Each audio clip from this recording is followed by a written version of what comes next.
I bought the new LEGO Sea Serpent and was left kinda disappointed.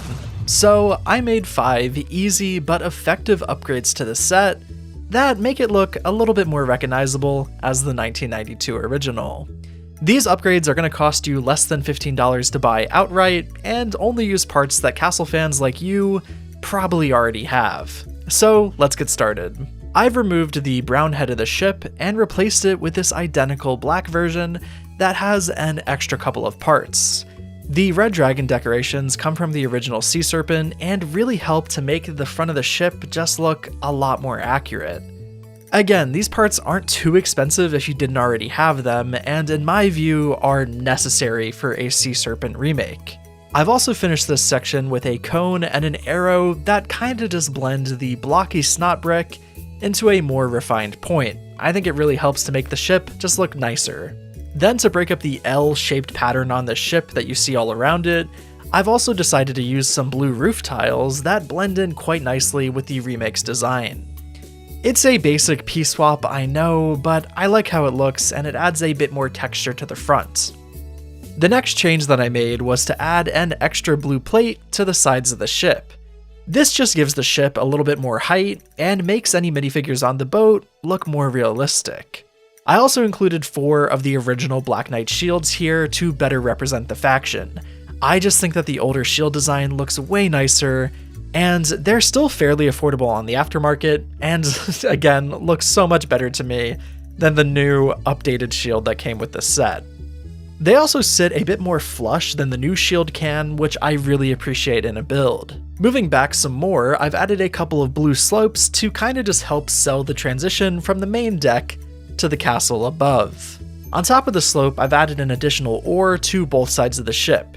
This oar is lifted slightly higher than the front one, and again, is just mimicking the 1992 set's design.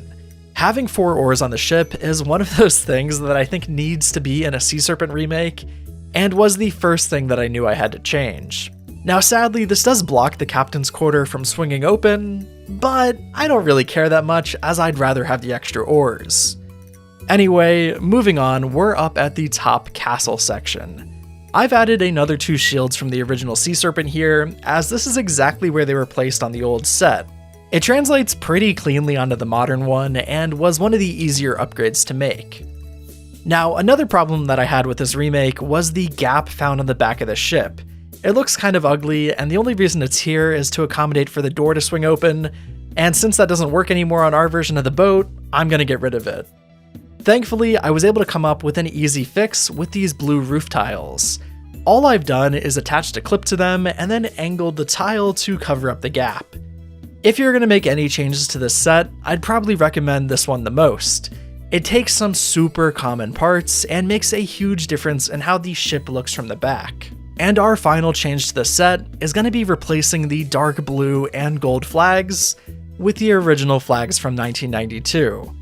The flag on the back also got some newer bar pieces to replace the stubby brown modified plate that was used in the remake, while the mast gets a black cone replacement, the correctly colored green and yellow flags, and an arrow to sharpen the point of the mast. As I said, these changes are super basic, and I'm sure there are going to be some really impressive upgrades to this set over the next coming months. But these are the upgrades that I think most people can reasonably make to get their dream modern Sea Serpent. At least I'm super happy with how it turned out looking, and I'm curious to hear what you all think about these changes in the comments below. Thank you all so much for watching, and a big thank you goes out to my channel members, Gyojo, Faisal, Rio Bricks, Wachtermeister, Ryzen Covers, Peter, Daventria Bricks, Space Marine 5869, Nimble Saucepan, The Squad Up Kid, Bins Yuin, Emperor Bradicus, Fin6Pat, Ewok Hunter 03, and all of my other members for supporting the channel.